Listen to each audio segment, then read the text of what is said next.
Today on America Needs to Know, let's talk about the situation heating up with North Korea and the United States. Recently, Trump has come out and is warning North Korea of fire and fury if this supposed nuke threat continues. Now, some things I want to bring up and my opinion on this, I just want to discuss, is a few of these bullet points. So, let's break it down. If North Korea really had nuke warhead capability, and they hated us this much, wouldn't they have used them by now? What is all this posturing for? If Kim Jung Un is truly a madman that the United States claims he is, he would use any means necessary to already set off a suitcase nuke or shoot this nuke from one of his subs that is way closer to the coast of California than all the way from North Korea. Another thing, if you look at some of the videos that we have, which I find funny, most of the videos I find showing Kim Jung Un is on Fox or CNN, very reliable news sources, of course, right? And anyways, his stunts just appear to be more like a teenager, looking for attention, trying to be treated like an adult, and he just wants to maybe be considered a major world player.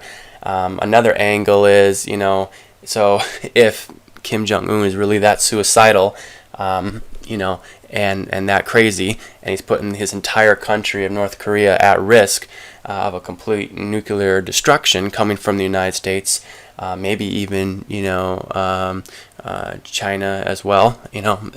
How does South Korea, China, and even Japan feel about the nuclear fallout that would definitely occur? I mean, where are all the people in South Korea supposed to go if we rain down nukes, or as Trump says, fire and fury onto North Korea? So where do they all go, right? So I don't think Trump or anyone's really thinking that through. And the other thing is, why are we always working to isolate and continually triggering this teenager, adolescent leader of North Korea with our military stunts? We do military exercises every year with South Korea right over there, showing our military might. I mean, that's a trigger. And also these words that are coming from the president, he's starting to sound like Obama and drawing those red lines in the sand. And this is regarding nuclear weapons. So this is not something that you want to be lightly tossing out there. So my take on this is the approach is completely wrong that Trump is using. I think he's getting terrible advice, or the people from the military-industrial complex are whispering in his ear, looking for a war to hide the fact that the United States and even world economies are in shambles, and that money printing has gone through the roof like never before in the history, and the dollar is completely at risk of total collapse.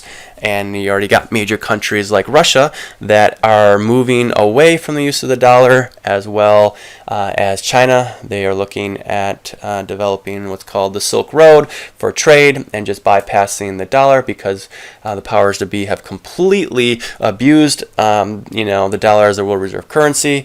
So a nice big war to cover the bringing down of the collapse of the U.S. economy and the dollar would be a nice cover, instead of blaming the real people at fault, which would be the Federal Reserve and central banking system.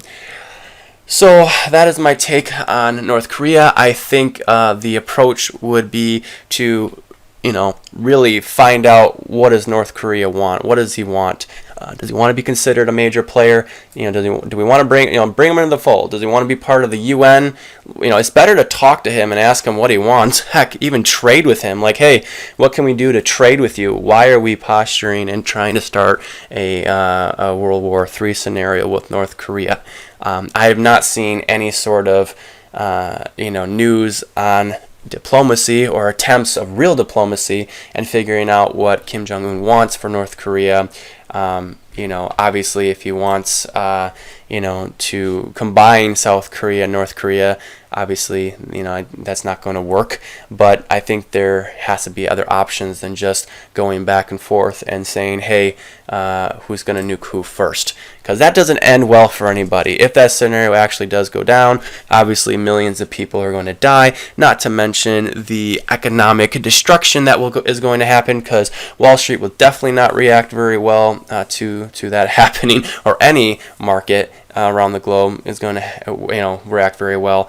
And since the whole economic world is already on pins and needles, and a domino could bring it all down as is, I mean, this would be really a disaster for so many more people involved than just North and South Korea and the United States and China. It'll bring the whole world into the destruction. So very bad approach. It's a lose-lose situation.